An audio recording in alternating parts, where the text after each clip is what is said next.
2019년 아웃바운드는 2,800여 명이 예상됩니다. 한국관광공사 11월 누적 집계 결과 이같이 예상됩니다. 일본의 경우 악재에도 불구하고 530만여 명으로 거의 1위 선두권을 유지하고 있는 것으로 나타났습니다. 광주도 관광재단을 설립할 것으로 보입니다.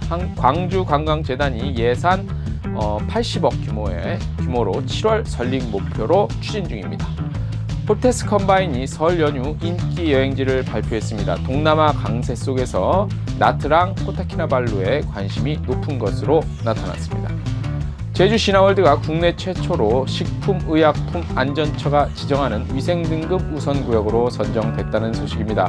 위생등급 우선구역은 식약처에서 지정한 다중이용시설로 구역 내 모든 식음 위생 등급을 지정받아 안전한 외식 문화를 선도하는 식품 안심 구역을 말합니다. 트래블 데일리 1월 10일자 뉴스 시작합니다. 여러분 안녕하십니까? 트래블 데일리 1월 10일 금요일 뉴스 시작하겠습니다.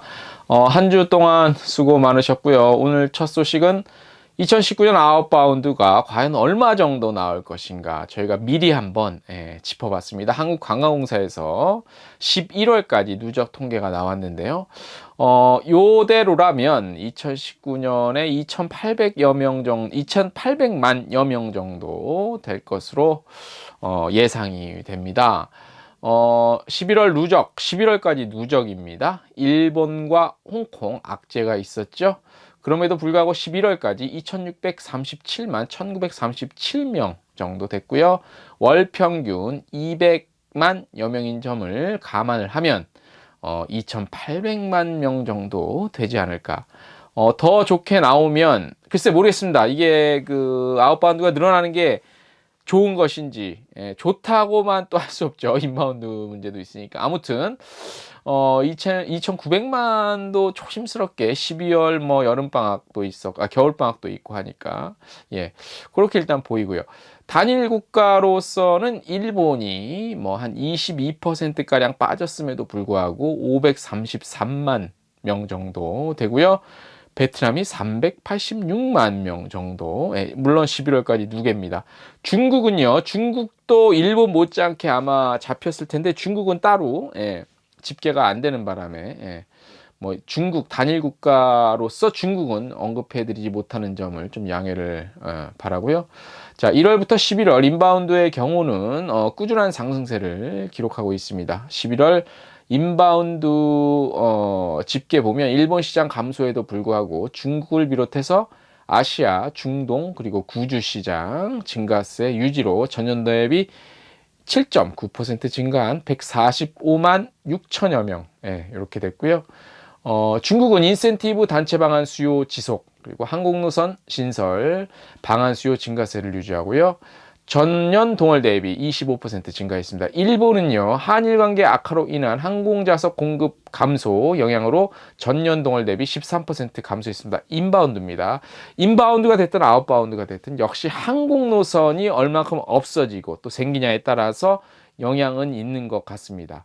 아시아와 중동입니다. 중국, 일본 제외한 전년 동월 대비 8% 정도 증가했고요. 대만은 LCC 노선 신규 취향 및 노선 증편 등으로 전년 동월 대비 16% 증가한 것으로 나타났고요. 홍콩 역시 여행업계 특가 프로모션 방한 수요가 늘어나면서 전년 동월 대비 8.9% 증가했습니다. 그 외에요. 아시아 중동 지역은 가을 성수기 시즌이나 비자 발급의 어려움으로 조금 상승했습니다. 소폭. 그리고 구미주 기타 지역은 비수기 시즌에도 불구하고 전년 대비해서 항공노선 공급 증가로 인해서 한 5% 정도 증가했습니다. 그래서 11월 아웃바운드만 봤을 때는 209만 명 정도.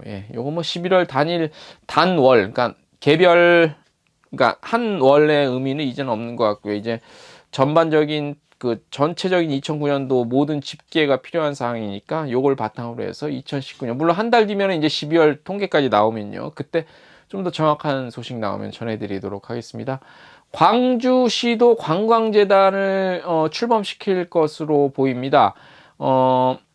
광주시에 따르면요, 지역관광 산업 육성을 위해서 민선 7기죠, 이용섭 시장 공약이었습니다. 관광전담기구 설립을 추진 중으로 재단 설립 타당성에 관한 연구 용역을 의뢰를 한 바 있죠. 그래서 결과가 나왔는데요.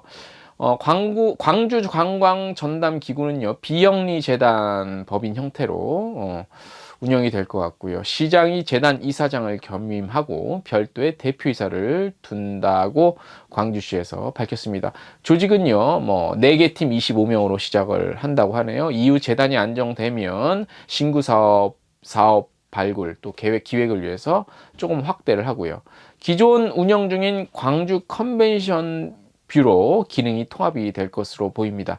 재단이 출범하면요, 컨벤션 뷰로는 이제 같이 일하기 때문에 청산을 하고, 그다음에 기존에 있던 직원들 고용 승계, 그리고 나머지 인원은 신규 선발할 것이라고 밝혔습니다. 광주관광재단은요, 관광 콘텐츠 개발과 확충, 홍보 마케팅, 그리고 전문 인력 역량 강화, 관광산업 육성 등의 역할을 수행합니다. 시에서 추진 중인 시티 투어 등 민간 위탁 사업을 비롯해서 관광진흥과 업무가 재단으로 이관돼서 시청 직원 2명이 또 파견된다고 합니다. 관련한 위치 이런 것들은 저희 텍스트 뉴스를 참고하시면 될 것 같고요. 1억 6천만 원 정도를 출자를 할 거라고 합니다. 광주시에서 연간 운영비는 한 80억 원 규모 되지 않을까. 그렇게.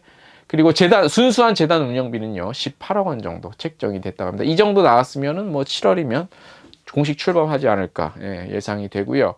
오늘 시간이 조금 남아서 저희가 어제 설 연휴 모두 투어 발표한 자료 보내드렸는데, 오늘 간단하게 시간이 남아서 호텔스 컴바인 데이터 하나 좀 소개를 해드릴게요. 설 연휴 1월 24일부터 27일까지 체크인 기준 해외 도시 상위 10위 뽑았는데, 비행시간 6시간 내외의 중단거리, 그래서 7곳이 동남아시아에 집중이 돼 있다고 하네요. 보면은 필리핀 세부가 가장 많이, 호텔스 컴바인에서는 설 연휴 기간 동안 필리핀 세부가 가장 많이 체크인을 했고, 이어서 방콕, 다낭, 나트랑, 발리, 싱가포르, 그리고 코타키나발루 등 동남아시아가 이번 설 연휴에는 어떤 트렌드가 될 것 같다고 밝혔습니다. 여러 가지 다양한 얘기들이 있는데 이것도 생략을 하겠습니다. 금요일자이기 때문에 저희가 좀 분량도 좀 줄였습니다. 그래서 다음 주에 저희가 좀 더 좋은 소식으로 찾아오도록 하겠습니다. 다음 주에 뵙겠습니다.